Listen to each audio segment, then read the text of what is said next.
Hello friends, this is Shashi.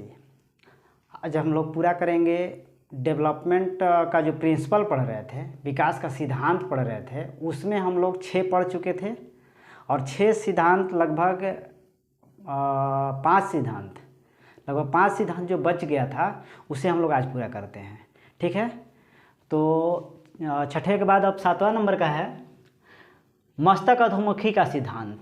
विकास के सिद्धांत में हम लोग अगला पार्ट पढ़ते हैं, मस्तक अधोमुखी का सिद्धांत। इसमें सिद्धांत में बताया गया है इसका विकास सिर से आरंभ होता है।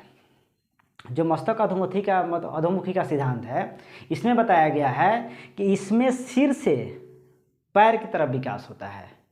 ठीक है, ऊपर से नीचे की तरफ, अर्थात ऊपर के नीचे की तरफ। ठीक है, गर्भ में पहले सिर विकसित होता है। इसमें बताया गया इस सिद्धांत में कि गर्भ में जो सबसे पहले विकसित होता है वो सिर विकसित होता है। ठीक है, गर्भावस्था में जब बच्चे अंदर में वृद्धि करते हैं तो उसमें पहले सिर विकसित होता है।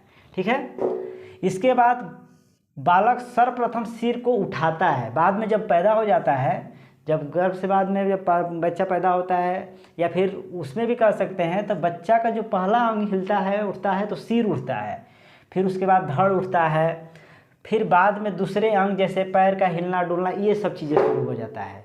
ये किसके अंतर्गत आता है? मस्तक अधोमुखी सिद्धांत के अंतर्गत। ठीक है, फिर उसके बाद में जब हिलना डुलना सीख जाएगा, फिर धीरे धीरे बैठना, चलना, दौड़ना इत्यादि, ये सभी चीज़ें प्रोसेस चलता रहता है। ये आता है मस्तक अधोमुखी सिद्धांत के अंतर्गत। ठीक है, अगला एकीकरण का सिद्धांत, इंटीग्रेशन। इसमें बताया गया है कि बालक अपने संपूर्ण अंग को और फिर अंग के भागों को चलाना सिखाता है। इसका मतलब ये हुआ कि पहले बालक ना संपूर्ण अंग को पहले चलाएगा, मतलब जो उसका अंग जितना अभी विकसित हुआ था उसको, फिर उसके बाद उसके अंग के जो अंग होते हैं, मतलब हाथ पैर जैसे अंगुली, ये सब चीज़ें होते हैं, उसको चलाना सिखाता है। इसमें बताया गया है कि बालक पहले हाथ को, फिर अंगुली को, और फिर एक बार फिर दोनों को, हाथ और अंगुली को, जैसे एक बार सिर्फ हाथ, फिर अंगुली, अब हाथ और अंगुली दोनों को उठाना सीख गया, तो ये एक साथ जो कर रहा है दोनों क्रिया, यही एकीकरण का सिद्धांत कहलाता है। जब दोनों काम एक साथ करने लगे तो वो एकीकरण के सिद्धांत के अंतर्गत आता है। और इसमें यही बताया गया है कि पहले हाथ का काम, फिर उसके बाद अंगुली का, फिर दोनों को एक साथ जब करना सीख जाता है, दोनों को हाथ और अंगुली एक ही साथ उठाना सीख गया, तो ये काम एकीकरण का सिद्धांत के अंतर्गत बताया गया है। परस्पर संबंध का सिद्धांत, इंटर रिलेशन। इसमें बताया गया है कि मानसिक, शारीरिक, भाषाई, संवेगात्मक, सामाजिक, चारित्रिक सभी प्रकार के विकास में मनुष्य के अंदर होता है। इतने तरह का विकास मनुष्य में होता है। इसमें आपस में पारस्परिक संबंध भी है, मतलब कि ये एक दूसरे के ऊपर डिपेंड है। एक का विकास अगर होता है, मानसिक विकास होता है, शारीरिक विकास होता है, तो ये कहीं ना कहीं आपस में एक दूसरे के प्रति डिपेंड है, एक दूसरे के पर ये निर्भर हैं। एक का अगर साथ दूसरे, एक का अगर वृद्धि होता है तो दूसरे का भी कहीं ना कहीं वृद्धि होगा। एग्जाम्पल्स में आप समझ लीजिए कि अगर किसी व्यक्ति का अगर एज के हिसाब से उसकी हाइट बढ़ती है या वेट बढ़ता है, तो कहीं ना कहीं उसकी भाषा, मानसिक विकास, सामाजिक विकास, इस तरह के चारित्रिक विकास, ये सभी चीज़ें, भावनात्मक विकास, ये सब चीज़ें कहीं ना कहीं देखते होंगे आप बढ़ती जाती है। तो इसी बात को इस सिद्धांत में बताया गया है कि परस्पर संबंध का सिद्धांत बताता है कि जैसे जैसे मानसिक, शारीरिक, भाषाई, संवेगात्मक ये सभी चीज़ें बढ़ती हैं तो एक दूसरे के ऊपर डिपेंड रहती हैं, इसीलिए एक दूसरे के साथ ये धीरे धीरे वृद्धि करती हैं। भार अंगों और वृद्धि के साथ शरीर के अंगों की कार्य क्षमता बढ़ती है। अभी मैंने बताया कि जैसे शरीर बढ़ेगा तो उसकी कार्य क्षमता बढ़ेगी, तो कहीं ना कहीं मानसिक कार्य क्षमता भी बढ़ेगा। तो एक दूसरे के ऊपर डिपेंड है कि नहीं, तो यही बात इस सिद्धांत में बताया गया है। ज्ञान इंद्रियाँ भी बढ़ेंगी। जैसे ज्ञान इंद्रिय मान लीजिए मस्तिष्क, कान, ये सब चीज़ें जो सुन रही है, तो कहीं ना कहीं सुनने का क्षमता, देखने का क्षमता, अवलोकन करने का क्षमता, ये सब चीज़ें बढ़ रही हैं। काम करने का जो फिजिकली जो भी हम लोग काम करते हैं तो शरीर बढ़ता है, तो उम्र के हिसाब से बड़े हो जाते हैं तो काम भी ज़्यादा करने लगते हैं। इन सब की भी उचित विकास के लिए जरूरी है कि शिक्षा और सही वातावरण मिले।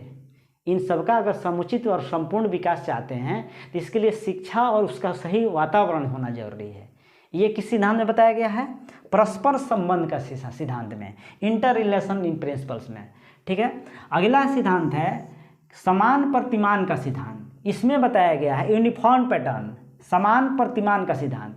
इसमें बताया गया है कि किसी भी प्रजाति का, चाहे पशु हो या मानव हो, अपने अपने प्रजाति के अनुरूप ही उसका विकास होता है। यानी कि अगर जानवर है तो जानवर का अपने जानवर जैसा ही उसका विकास होगा।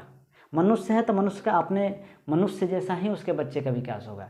जैसे मान लीजिए कोई पशु है, अगर उस पशु को आप देखते होंगे कि क्या बच्चा उसका पैदा होने के बाद में मानव जैसा थोड़े ना विकास होता है, मानव जैसा व्यवहार करता है, नहीं ना। ठीक उसी तरह मनुष्य का जो बच्चा होता है तो वो कहीं ना कहीं प्रत्येक जितने भी मनुष्य हैं उसके सभी बच्चे आप देखे होंगे कि मनुष्य जैसे ही विकसित होते हैं।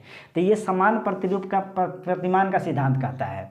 वंशानुक्रम और वातावरण का अंतःक्रिया का सिद्धांत, इसमें बताया गया है कि जो अनुवांशिक गुण बच्चे को मिला है अपने पेरेंट्स से, बच्चा पैदा होने के बाद में जिस पेरेंट्स से अनुवांशिक उसको गुण मिला है, तो उसके लिए जरूरी है कि सही वातावरण मिले, तभी जाकर उस बच्चे का सही विकास हो पाएगा। मान लीजिए कि कोई एक पौधे का बीज है, तो उस बीज को अगर हम सही मिट्टी, सही पानी, सही खाद, सही धूप, सही उसका वातावरण नहीं दें तो उस बीज का पौधे के रूप में सही विकास नहीं हो पाता है। ठीक उसी प्रकार मनुष्य के बच्चे को उसके पेरेंट्स से गुण मिला हुआ है, उसके जन्मजात उसके अंदर गुण है और उसको गुण को विकसित करना है, उसकी क्षमता को विकसित करना है, तो उचित वातावरण का होना जरूरी है। नहीं तो फिर विकास सही नहीं हो पाएगा। फिर वही हाल हो जाएगा कि आपने सुना होगा कि लखनऊ में 1951 में एक बच्चे का पालन पोषण भेड़िए में किया गया, भेड़िए के ग्रुप में किया गया, जिसके वजह से उसका जो वातावरण, उसका माहौल के वैसा होने की वजह से वो भेड़िए जैसा ही बर्ताव करता था। फिर अंत में उसे लखनऊ के बलरामपुर में अस्पताल में उसे भर्ती कराया गया। फिर धीरे धीरे उसके अंदर सुधार हुआ। अफ्रीका में भी ऐसी घटना अभी तत्काल में घटी है, बहुत ज़्यादा पुरानी नहीं है, कि वहाँ पर एक बंदर के द्वारा मनुष्य के बच्चे का पालन पोषण किया गया था, जिसके वजह से वो बच्चा बंदर की तरह ही व्यवहार करता था, वैसे ही चलता था, वैसे ही दौड़ता था, वैसे ही बोलता भी था। फिर बहुत दिनों के बाद उसे वहाँ से रिकवरी किया गया, फिर बाहर लाकर हॉस्पिटल में भर्ती कराकर उसे धीरे धीरे सुधार किया गया। तो इससे क्या पता चलता है कि कहीं ना कहीं वातावरण का भी बहुत इफेक्ट पड़ता है। इसलिए बच्चों के विकास के लिए बहुत ज़रूरी होता है कि शिक्षा के साथ उचित वातावरण भी दिया जाए। ठीक है, तो ये था हमारे प्रिंसिपल ऑफ डेवलपमेंट, विकास का सिद्धांत।